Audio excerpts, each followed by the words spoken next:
March মাসে রাজ্যব্যাপী সংবিধান বাঁচাও কর্মসূচির ডাক দিয়েছেন কংগ্রেস। মঙ্গলবার ত্রিপুরা স্টুডেন্ট হেলথ হোমে এই বিষয়ে প্রদেশ কংগ্রেসের বৈঠক অনুষ্ঠিত হয়।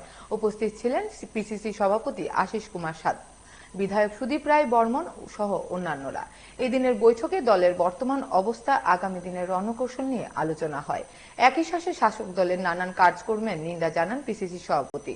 তারা জানান 20 ফেব্রুয়ারি উদয়পুরে সেবা দলের কনভেনশন হবে। সেবা দলের কেন্দ্রীয় নেতা উপস্থিত থাকবেন। সংবিধান বাঁচাও কর্মসূচিতে কেন্দ্রীয় নেতৃত্ব উপস্থিত থাকার কথা আছে। রাজ্য কমিটির সিদ্ধান্ত নিয়েছে মার্চ মাসে 11ই মার্চ বা 12ই মার্চ বা এই সময়ের মধ্যে, মার্চ মাসের দ্বিতীয় সপ্তাহে আমরা রাজ্যব্যাপী এই সংবিধান বাঁচাও কর্মসূচি আমরা এখানে করব।